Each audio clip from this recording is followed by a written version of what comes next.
시편 17편, 18편을 통해서 은혜와 진리를 나누려고 하는데, 역시 17편, 18편도 다윗의 시편입니다. 근데 이 다윗은 하나님께 평가받기를 내 마음에 합한 사람이다. 그러니까 하나님 마음에 든 사람이 바로 다윗이었어요. 여러분, 사실 하나님 마음에 합한 자로 사는 것 결코 쉽지 않죠. 하나님은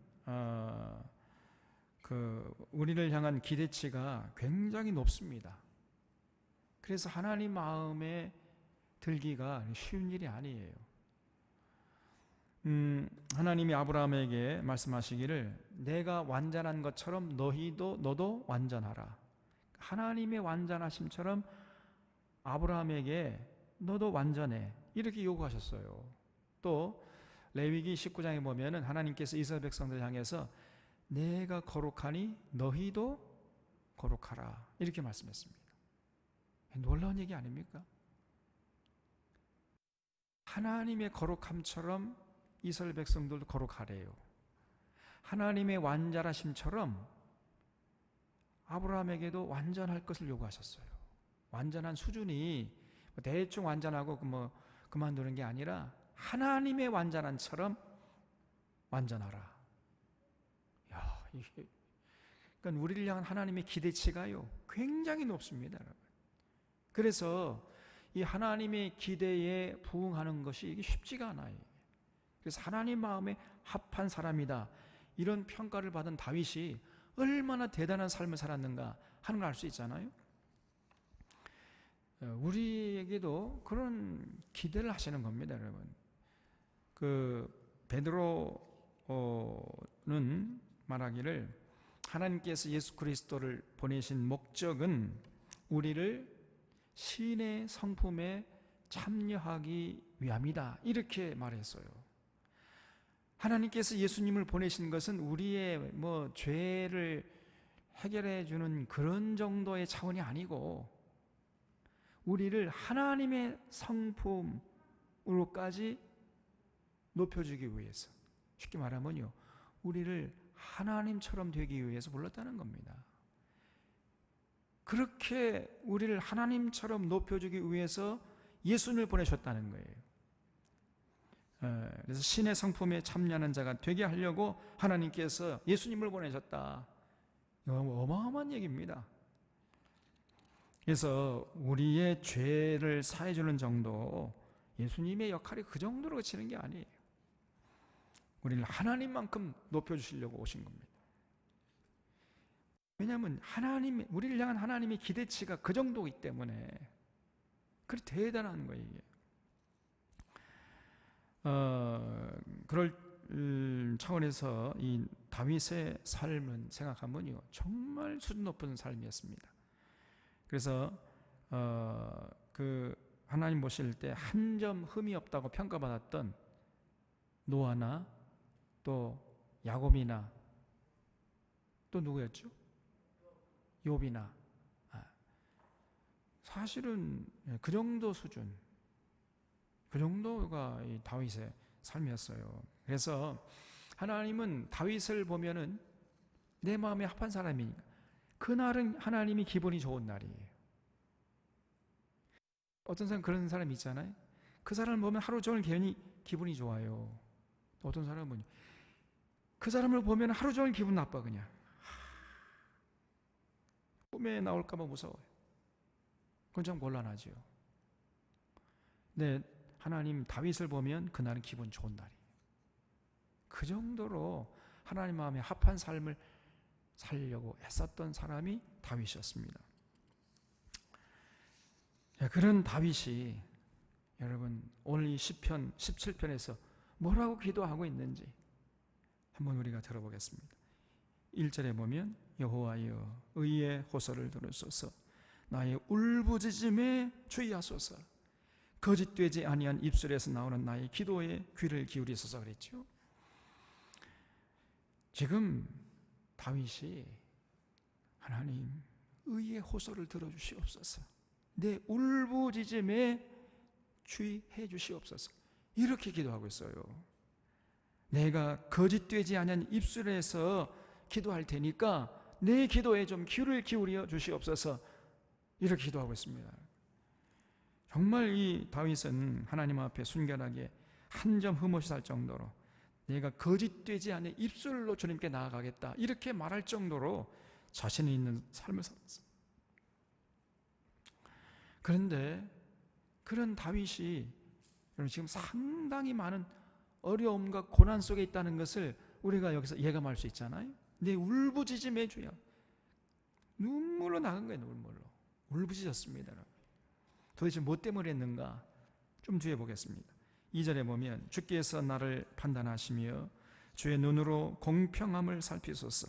주께서 내 마음을 시험하시고 밤에 내게 오시어서 나를 감찰하셨으나 흠을 찾지 못하셨사오니 내가 결심하고 입으로 범죄하지 아니하리이다. 하나님이요, 밤에 찾아오셨다는 거예요. 밤에. 그래가지고 다윗의 삶을 샅샅이 감찰했어요.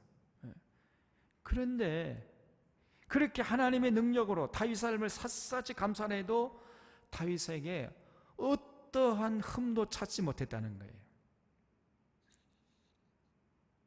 대단하잖아요. 그러니까 하나님 앞에 한 점 흠이 없이 산 사람이 다윗이었다. 그래서 앞으로도 그런 평가에 걸맞는 삶을 살겠노라고 다윗이 지금 다짐하고 있잖아요. 4절에 보면 사람의 행사로 논하면 나는 주의 입술의 말씀을 따라 스스로 삼가서 포악한 자의 길을 가지 아니하였사오며 그랬어요. 여러분, 이렇게 기도할 수 있는 사람이 얼마나 되겠습니까? 나는 주의 말씀을 따라 스스로 삼갔고 포악한 자의 길을 절대로 가지 않았습니다. 어느 안전이라고 함부로 이렇게 기도할 수 있겠어요? 근데 적어도 우리가 이 정도 기도할 수 있어야 돼요. 우리가 하나님, 저는 주의 입술의 말씀을 따라 스스로 삼가서 포악한 자의 길을 절대로 가지 아니하였습니다. 그러니 저의 기도를, 저의 울부짖음을 들어주시옵소서.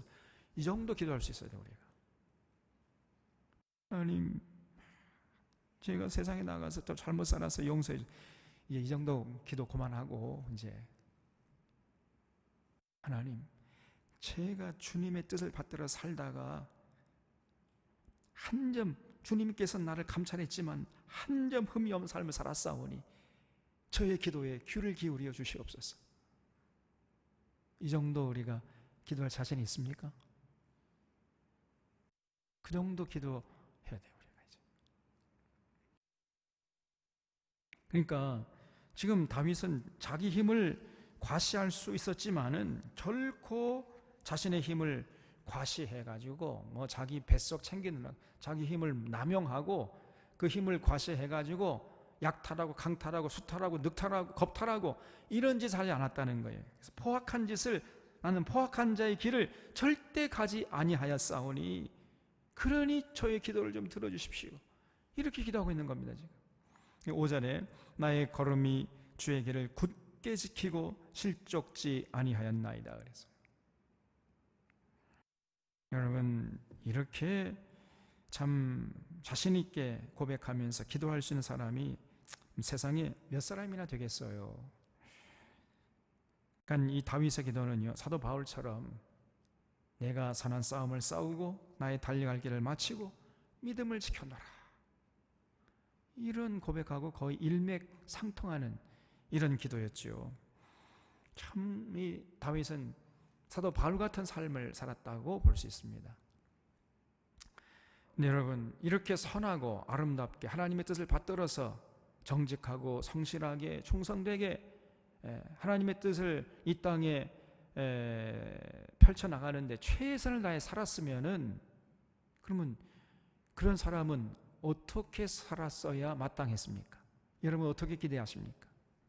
저런 사람은 날마다 행복하고 많은 사람들이 인정받고 칭찬받고 존경받고 평생 아무런 염려 없이 근심 없이 아무런 고난이나 핍박 없이 잘 살았겠지, 이렇게 생각하겠죠. 그런데 다윗이 그렇게 살았습니까? 아니에요. 우리가 이렇게 하나님의 뜻을 받들어서 정말 최선을 다해서 살면은 수많은 사람들에게 인정받고 칭찬받고 존경받고 정말 하는 일마다 다 잘되고 아주 멋지고 아름답게 이렇게 살아가리라고 생각을 해요. 세상이 그렇지 않습니다. 절대 그렇지 않아요. 오늘 이 다윗도 보면은 이렇게 하나님의 뜻을 따라서 최선을 다해서 충성되게 살아가는데 주변에 다윗을 잡아먹지 못해가지고 안달하는 이런 사람들이 널려 있었단 말이에요. 그래서 나의 울부짖음을 하나님 기억하시고 들어주시옵소서, 이렇게 다윗이 기도하고 있는 겁니다. 이것이 세상이에요, 여러분. 지금 다윗을 잡아 죽이지 못해가지고 미워하고 그냥 증오하면서 원수처럼 여기는 사람들이 주변에 너무나 많았어요. 그렇게 아름답게 산 사람이라면은 다 존경해야 할 거 아닙니까? 에? 다 다윗을 칭찬하고 입에 침이 마도록 그렇게 칭찬해야 되는데 현실은 정반대였어요. 이것이 세상입니다. 그래서 내가 세상 모든 사람들에게 인정받고 칭찬받는 삶을 살겠다, 그런 생각은 이거는 어리석은 생각이에요. 아주 순진한 생각입니다. 절대 세상이 그렇게 만만치가 않은 거예요. 근데요, 제가 이런 생각을 아주 오래전부터 가졌는데 요즘에 와서 점점 나이가 들면 들수록 더 그런 생각이 확고해져요. 세상이라는 게 그렇구나. 제가 젊었을 땐 그래도 제가 상당히 순진했던 것 같아요. 내가 하나님의 뜻에 살면 모든 사람들이 나를 존경하겠지. 굉장히 제가 순진한 생각을 했던 거예요. 그렇지 않습니다. 아니, 오히려 하나님의 뜻을 받들어 살려고 하면은 더 원수들이 많아져요. 이것이 세상입니다. 그래서 여기 7절 보면요, 죽게 피하는 자들을 그 일어나 치는 자들에게서 오른손으로 구원하시는 주여, 주의 기이한 사랑을 나타내소서. 내 앞에서 나를 압제하는 악인들과 나의 목숨을 노리는 원수들에게서 벗어나게 하소서 그랬어요. 여러분, 지금 다윗의 주변에 압제하는 악인들이 많았어요. 그리고 다윗의 목숨을 노리는 원수들이 있단 말이죠. 그래서 이 내 목숨을 노리는 원수들에게서 벗어나게 좀 해주십시오. 이렇게 다윗이 기도하고 있잖아요. 다윗이 뭐 도대체 무슨 잘못을 했어요? 자기 힘을 가지고 절대로 자기는 그 악한 짓 하지 않았다 그랬지 않습니까? 강탈하고 약탈하고 수탈하고 늑탈하는 것 절대 하지 않았다. 그런데 주변에 다윗을 못 잡아 먹어서 안달하는 이런 원수들이, 다윗의 생명을 노리는 원수들이 많았습니다. 그것이 세상이에요, 여러분. 이걸 언제나 잊지 마셔야 됩니다. 그래서 어떤 사람은 뭐 조금 사람들에게 칭찬받지 못하고 평가가 좀 굉장히 의소침하고 그냥 낙심하고 막 이렇게 살아가요. 제 젊었을 때처럼 내가 이렇게 착하게 정직하게 성실하게 살아가면 모든 사람이 나를 존경하지, 이런 생각을 갖고 있는 것입니다. 아주 순진한 생각이고 나이브한 생각이에요. 세상을 모르는 것입니다. 그렇지 않습니다, 여러분. 세상을 절대로 만만히 보면 안 돼요. 하나님의 뜻대로 살수록 세상은 원수처럼 죽이려고 덤벼드는 겁니다. 하나님의 뜻대로 살려고 하면은요, 가만두지를 않는 거예요. 어떻게든지 변질되도록 유혹하기도 하고, 어떻게 하든지 간에 그 생명길에서 벗어나도록 압력을 가해가지고 굴복해 하는 것입니다. 그래서 그런 악인들 그 배후에 마귀가 있는 거예요. 마귀가 가만두지 않아요. 공중 권세 잡은 마귀가 자기의 그 하소인들을 보내가지고 하나님의 사람들을 다든지 간에 유혹하고 위협해가지고 굴복시켜가지고 죽음의 늪으로 끌고 가려고. 이것이 세상이에요, 여러분. 이런 세상을 우리가 이겨내야 하는 것입니다. 그래서 우리 사론의 교우님들은 언제나 이것을 잊지 마시기 바랍니다. 하나님의 뜻대로 살려고 할수록, 그리고 주님의 몸된 교회를 위해서 앞장서면 앞장설수록 때로 어려움과 고난이 있을 수 있다는 것을 항상 염두에 둬야 돼요. 그 위기의 순간이 찾아오는 것입니다. 위기라는 것은 위험과 기회라는 거예요. 위험한 때가 오히려 기회 때입니다. 그래서 진정한 믿음을 하나님 앞에 보여줄 수 있는 기회예요. 그 위험한 순간이. 그래서 그 위기의 순간에 어느 쪽으로 행동하느냐가 중요한 것입니다. 그 위기의 순간에서 위험하다고 해가지고 태도를 바꿔버리면은 이제 그 믿음이 이제 탄로나는 것이요. 그 위기의 순간에 끝까지 그 생명길, 진리의 길을 지켜내는 자가, 그 사람이 참 믿음의 소유자가 되는 것이죠. 그래서 여러분, 우리가 항상 그런 위기의 순간에 처하게 되면요, 제일 먼저 해야 할 일이 뭐냐면 자신을 돌아보는 거예요. 저 사람들이 왜 나를 미워하고 앞지 않은가? 왜 나를 죽이지 못해가지고 내 생명을 노리려고 저렇게 원수처럼 달려드는가? 그걸 돌아봐야 됩니다. 그래서 혹시나 내게 뭔가 문제가 있을 수가 있잖아요. 내게 문제가 있어서 저 사람들이 나를 그렇게 미워할 수 있지 않습니까? 만약에 그런 경우라면 내가 빨리 고쳐야 되겠죠. 내가 잘못된 것을 빨리 살펴봐가지고 그걸 고쳐야 돼요. 내가 틀릴 수가 있고 저 사람이 맞을 수가 있잖아요. 지금 저 사람이 마귀의 종이 아니라 내가 마귀의 종이 돼가지고 마귀 종노를 하기 때문에 저 사람들이 나를 미워하고 그럴 수가 있지 않습니까? 그럴 경우에는 빨리 내가 고쳐야지요. 근데 아무리 돌아봐도, 자신을 돌아봐도 내가 하나님 앞에서 부끄러움이 없단 말이에요. 그럼에도 불구하고 까닭 없이 내 생각할 때 내가 하나님의 뜻대로 살려고 하는데 저 사람들이 내 생명을 죽이지 못해가지고 어쩌지 못한다 그러면은, 그때는 저 사람들이 잘못한 거 아닙니까?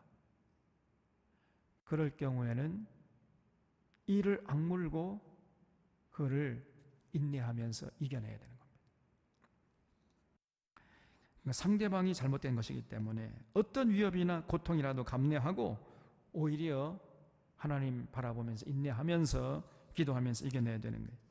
그러니까 다윗이 지금 자기를 돌아볼 때 아까 봤잖아요. 하나님, 제가 절대로 제 힘을 남용하지 않고 폭력 행사하지 않았습니다. 내 입으로 거짓말 한 적이 한 번도 없으니 제 기도를 들어주시옵소서. 이렇게 지금 기도하잖아요. 그러니까 자기를 아무리 돌아봐도 하나님 앞에 허물이 없다는 거예요. 그렇기 때문에 자기를 앞지 않은 사람들을 원수들이라고 표현했던 것입니다.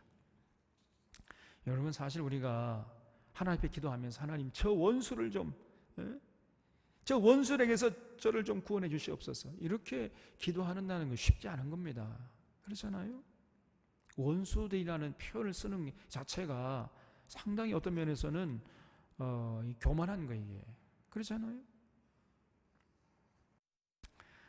그래서 아무리 자신을 돌아봐도 자기에게서 허물을 찾아볼 수 없을 때 그때 쓸 수 있는 표현이 원수라는 표현 아니겠습니까? 그럴 때는 다윗처럼 우리가 기도할 수 있는 거죠. 철저히 돌아본 후에 다윗처럼 하나님 마음에 합한 삶을 산 다음에야 할 수 있는 기도예요. 그러니까 다윗은 자기가 가는 그 길이 옳다는 것을 확신하고 있었기 때문에 누가 뭐라고 해도, 아무리 자기 생명을 노리는 원수들이 많이 일어난다 할지라도 그 길을 포기하지 않으면서 그 원수의 손에서 저를 좀 구원해 주십시오, 이렇게 기도할 수 있었던 거거든요. 그래서 우리도 이렇게 다윗처럼 기도할 수 있어야 하겠습니다. 이런 담대한 기도는 철저히 자신을 돌아본 사람들이 할 수 있는 기도예요. 10절에 보면 그들의 마음은 기름에 잠겼으며 그들의 입은 교만하게 말하나이다 그랬죠. 이 기름에 잠겼다는 말이 뭐겠어요? 이게 시적인 표현이죠. 기름에 잠겼다는 말은 세상 부귀영화, 출세, 명예, 세상 물질, 권력에 취했다는 거죠. 저들은 기름에 잠겼어요. 그런 사람들이 다윗을 미워했다 말이죠. 이거 뭘 말하느냐? 그만큼 다윗은 기름에 취하지 않았다는 거죠. 그렇기 때문에 그 기름에 잠긴 사람들이 다윗을 미워한 거예요. 같은 편이라면 왜 미워하겠습니까? 그래서 그들의 입은 교만하게 말하나이다. 그러니까 다윗이 틀리지 않았는데 다윗을 미워한다면 그 다윗을 미워하는 사람들이 틀린 거 아니겠어요? 그래서 다윗이 그 정도로 자신 있었던 겁니다.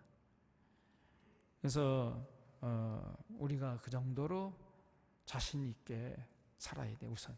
그래야 이런 기도를 할 수 있어요.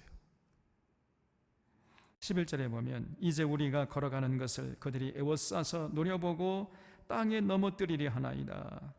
그는 그 움킨 것을 찢으려 하는 사자 같으며 은밀한 곳에 엎드린 젊은 사자 같으니이다. 그렇죠?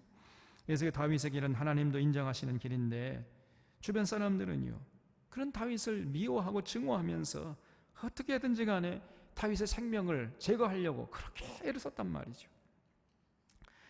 그러므로 그들은 그러니까 하나님을 향해 서 있는 다윗의 대척점에 서 있는 그들은 자연스럽게 하나님을 대적하는 이런 사람들이 될 수밖에 없는 거 아닙니까? 그러니까 결국은 그들은 마귀 자식들이죠. 내가 하나님의 자녀인데 하나님의 자녀를 대적한다면 그건 마귀의 자녀들이지 마귀의 자식들이고. 그래서 하나님께 기도하기를 은밀한 곳에 엎드려 먹이를 노리는 사자 같은 사람들이다. 이렇게 다윗이 지금 표현하고 있는 것입니다.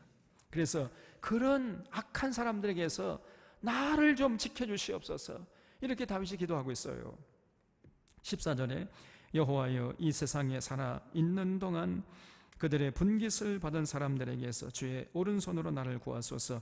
그들은 주의 제물로 배를 채우고 자녀로 만족하고 그들의 남은 산업을 그들의 어린 아이들에게 물려주는 자니이다 그랬지요. 여러분 이 다윗을 미워하고 다윗의 목숨을 노리던 사람들, 이 사람들은 기름에 쩔은 사람들이란 말이에요. 그러니까 그런 사람들은 세상 부귀영화를 추구하고 그저 기득권을 유지하려고 수단 방법 가리지 않고 그리고 그 기득권자의 편에 서서 그들이 던져놓은 떡고물이나 먹으려고 하는 이 죽은 노릇을 하고 앉아있는 이런 사람들, 그리고 그런 사람들의 대척점에 서 있으면 그런 다윗 같은 사람들은 미워하면서 그냥 어떻게든지 간에 제거하려고 하는 이런 사람들, 그런 사람들이 많아요 세상에. 그리고 그런 사람들의 특징이 뭐냐, 여기 그 남은 산업을 그들의 어린 아이들에게 물려주는 자니이다 그랬어요. 그래서 온갖 부귀영화 누리다가 그 부귀영화를 자기 자식들에게 대물림해 주려고 유산 상속하고 말이죠. 이런 자들입니다. 여러분 이 기득권자들이 끊임없이 대물림해서 기득권을 누리려고 하는 그 의지와 그런 열정은요 타의 추종을 불허하는 거예요. 노동자들이 한 끼 양식을 얻을 수 있는 그 돈을 벌기 위한 열심보다도 그 기득권자들이 자기의 기득권을 대대 자손 손손 물려주려고 하는 그 열정이 훨씬 더 크다는 얘기가 있어요. 얼마나 악한 사람들입니까? 지금 어제 이재용 그 삼성 그 지금 부회장이, 원래는 지금 회장이나 마찬가지인데 이재용의 아버지가 누구죠? 이건희, 그분은 지금 돌아가셨습니까? 살아 계십니까? 예? 도대체 어떻게 된 거예요? 살았어요? 죽었어요? 살았어요? 근데 왜 안 보여요 지금? 지금 아직도 병원에 있죠. 병원에 있는 지금 몇 년인지 몰라요 지금요. 우리 일반 사람 같은 벌써 죽었습니다. 죽지 못하게 지금 생명 연장술을 계속 하고 있는 것 같아요. 살았으나 죽은 겁니다. 죽었으나 살아있는 거고. 불쌍한 거예요. 참 마음대로 죽지도 못해. 얼마나 무서운 세계인지 모릅니다, 여러분. 근데 여러분의 노후 자금을 위해서 국민연금 내면은 그 국민연금을 수조 원을 이 사람이 자기 그 삼성 후계 구도하기 위해서 그 관련자들하고 다 짝짝꿍 해가지고 국민연금에 그 엄청난 돈을 탕진한 거 아닙니까? 그런데도 이번에 보니까 영장에서 기각됐더라고요. 이게 우리나라입니다.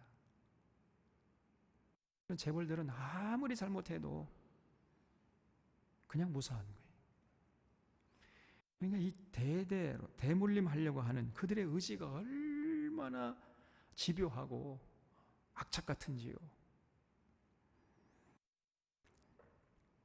수단 방법을 가리지 않는 거예요. 여러분들이 지금 분노해야 되는 겁니다. 여러분들의 노후 자금을 저 삼성에 하고 국민연금 그 이사장인가 몇 사람들이 정치인들이 다 이렇게 짝짝꿍 돼가지고 그 삼성의 후계 구도를 위해서 동원됐단 말이에요. 그런데도 아무런 이상이 없어. 그리고 이런 얘기를 하면은요, 그런 자들을 죽이려고 하는 거예요. 생매장시키려고 하고. 다윗은 그런 기득권자들을 비판하는 그런 대척점에 서 있는, 그러니까 이제 기득권 사람들이 다윗을 미워했던 거죠. 세상 부귀 영화를 탐하고 기득권을 놓치지 않고 자자손손 부를 세습하는 자들이 다윗의 생명을 노리고 있었던 겁니다. 그런 자들에게 절대로 다윗은 그렇게 생명의 위협을 당하면서도 그 위협 앞에 무릎 꿇지 않았어요. 그러면서 이제 하나님에게, 하나님 나를 좀 구원해 주시옵소서, 이렇게 기도하고 있는 겁니다. 우리 사론의 성도들도 이런 기도를 하나님 앞에 드릴 수 있기를 바랍니다.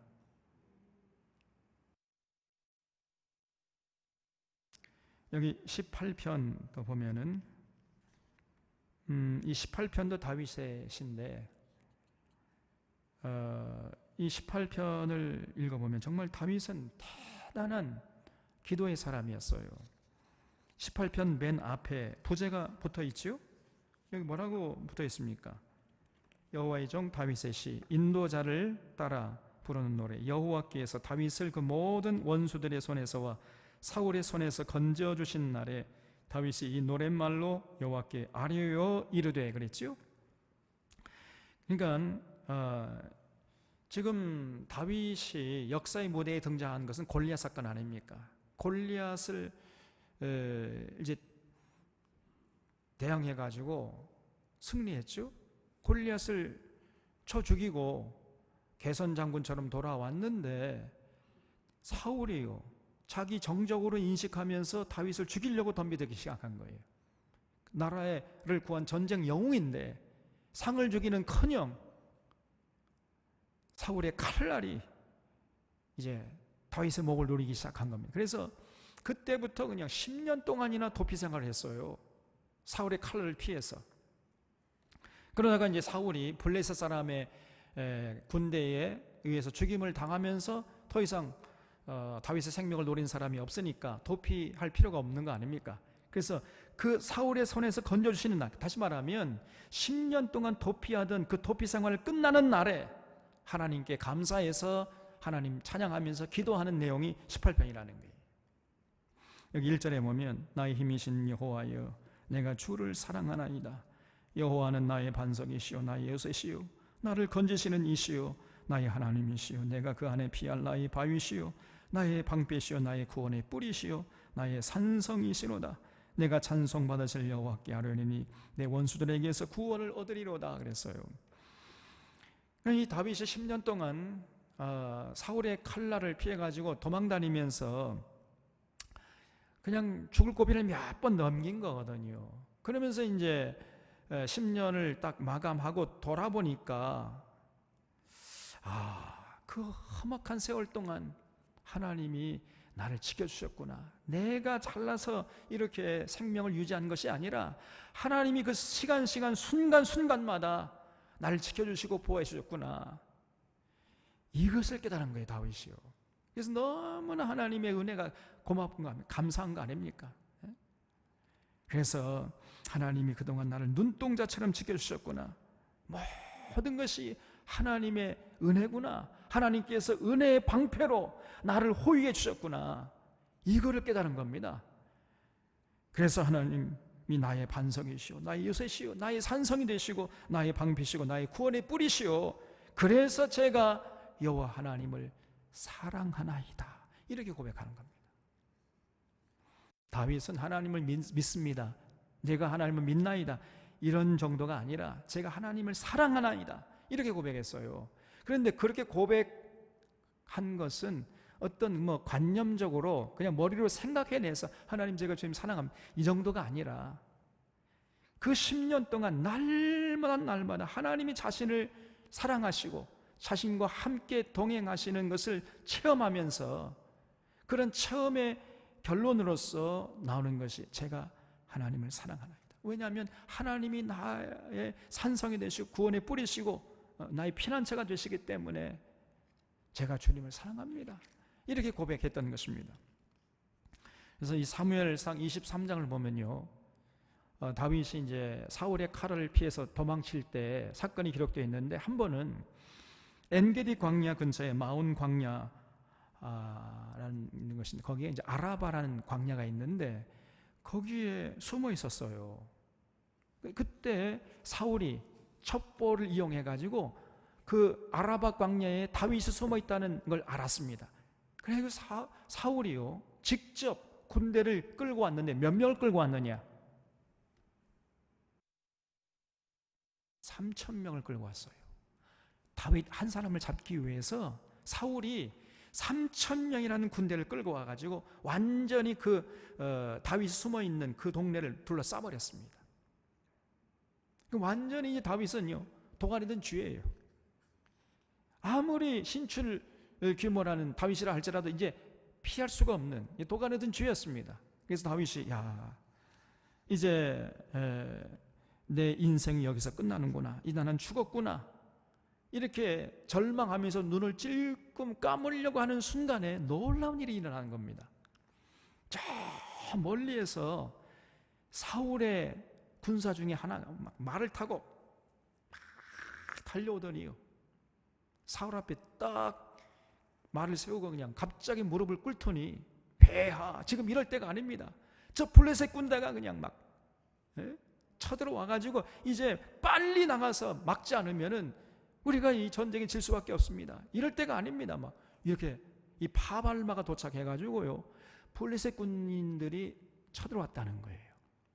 그 보호를 받고 사울이 다 잡았던 다윗 아닙니까 이제? 입맛을 쩝쩝 다시면서 아이고 할 수 없구나 해가지고 군대를 물려 철수해가지고 블레셋까지 싸우러 나가는 이런 장면이 나와요. 이런 것을 다윗이 날마다 체험한 겁니다. 10년 동안이나. 그렇구나. 하나님이 나를 은혜의 방패로 호위해 주시는구나. 하나님이 나의 산성이시오, 구원의 뿌리시오, 나의 피난처가 되시는구나. 이렇게 다윗이 기적적으로 날마다 하나님의 도우심을 체험하면서 그래서 제가 주님을 사랑하나이다, 이렇게 고백했던 것입니다. 여러분, 하나님은요 다윗에게만 그런 게 아닙니다. 다윗처럼 전심으로 하나님을 사랑하고 하나님 뜻을 받들려고 하는 사람, 그런 사람이라면 그 누구에게든지 다윗처럼 함께 하시는 하나님이십니다. 그런 하나님을 말하기를 우리가 임마누엘 하나님이라고 그래요. 임마누엘 하나님. 우리 하나님은 임마누엘 하나님 되신 줄로 믿으시기 바랍니다. 하나님을 사랑하고 하나님의 뜻대로 살기를 원하는 자들은 우리 하나님께서 불꽃 같은 눈으로, 눈동자 같은 그런 모습으로 여기면서 그걸 지키시고 보호하시는 거예요. 다윗이 날마다 그런 하나님을 체험했던 거예요. 그러니요, 다윗이 얼마나 당당하고 담대할 수 있었겠습니까? 하나님이 늘 나와 함께 하시는 것을 날마다 체험했으니까요. 다윗은 뭐 무서울 게 없는 거지요. 그래서 여기 29절 보면요, 29절에 내가 주를 의뢰하고 적군을 향해 달리며 내 하나님을 의지하고 담을 뛰어넘나이다 그랬어요. 여러분, 저는 이 19가요 너무너무 좋습니다. 우리 사랑하는 샤론의 교우님들도 이 18편 29절은 그냥 암송을 했으면 좋겠어요. 내가 주를 의지하고 적군을 향해 달리며 내 하나님을 의지하고 담을 뛰어넘나이다. 얼마나 용감무쌍한 겁니까?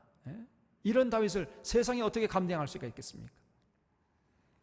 내가 주를 의뢰하고 적군을 향해 담을 뛰어넘나이다. 여러분, 이것이 다윗이었고, 다윗 같은 믿음의 소유자들은 전부 이렇게 다윗처럼 살 수 있어요. 내가 주님을 의지하고 담을 뛰어넘나이다. 적군을 향해 달리는 겁니다. 돌아보면요, 세상이 참 어지럽잖아요. 어떻게 우리가 세상을 이길 수 있겠습니까? 아무리 착하게, 정직하게, 성실하게, 충성되게 살려고 해도 세상은요, 알아주지 않아요. 오히려 더 미워하고 그런 사람들을 제거하려고 하는 것이 세상입니다. 마귀가 우는 사자처럼 달려들어서 유혹하고 위협해가지고 죽이려고 하는 거예요. 그냥 매장시키려고 하는 것이고. 어떻게 그런 세상에서 우리가 그렇다고 해가지고 뭐 우리가 하나님 버리고 또 하나님 뜻을 따르지 않고 그런 세상에 굴복해가지고 세상에 안주할 수 있겠습니까? 그럴 수는 없는 노릇이잖아요.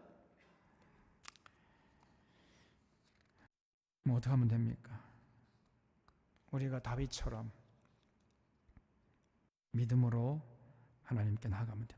하나님, 나의 요새시요 나의 산성이시요 방패 되신다는 이런 믿음을 가지고 제가 주님을 사랑하나이다, 그리고 고백하면서 살아가는 그 모습을 절대로 포기하지 않는 거예요.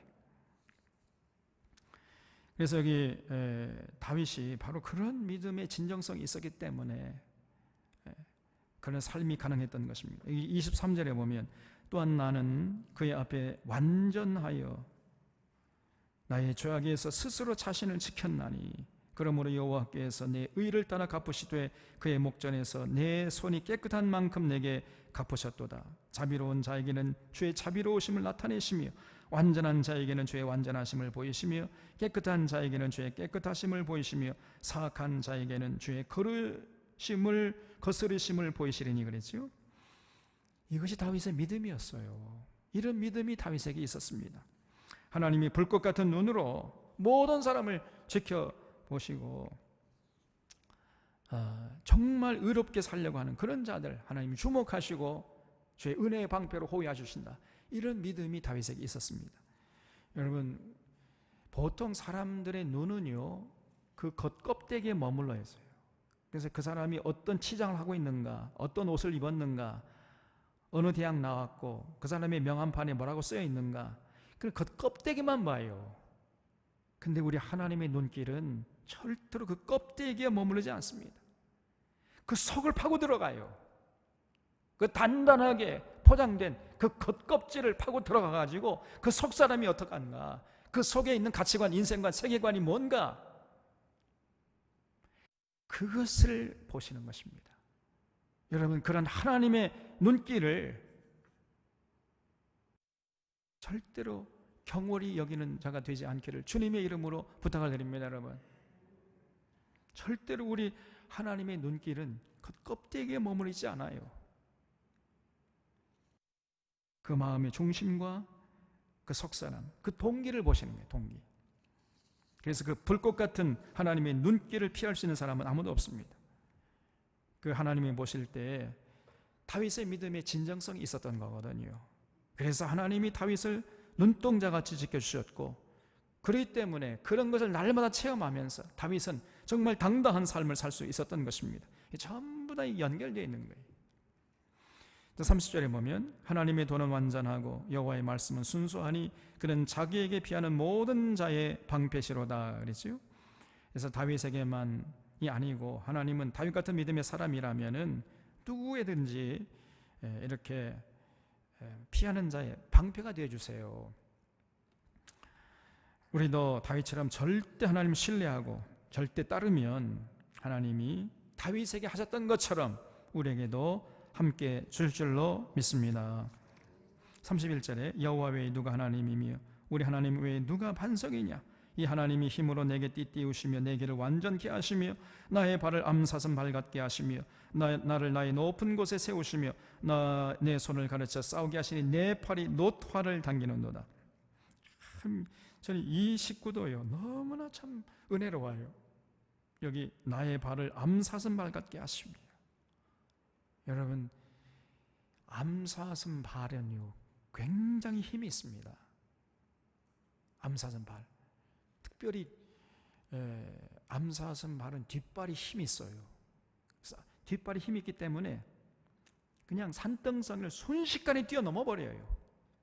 그러니까 지금 하나님께서 다윗의 발을 암사슴 발 같게 했다는 거예요. 어떤 고난이 오고 역경이 와도 그 고난과 역경을 뛰어넘어 버려. 그냥 그렇게 할 수 있는 힘과 능력과 지혜를 하나님께서 다윗에게 날마다 주셨다는 것입니다. 그래서 나를 나의 높은 곳에 세우시며 내 손을 가르쳐 싸우게 하시니 내 팔이 놋화를 당기는도다. 자, 앞을 보세요. 여러분, 놋화를 당겨보셨어요? 아이고, 놋화를 또 안 당겨보셨구나. 이게 놋화는요 헤라클레스도 못 당겨. 아무리 힘이 센 천하장사를 할지는 놋화를 당기겠습니까? 그런데 하나님께서 다윗에게 힘을 줘가지고 나로 놋화를 당기게 하시는구나. 이거 얼마나 대단한 고백입니까?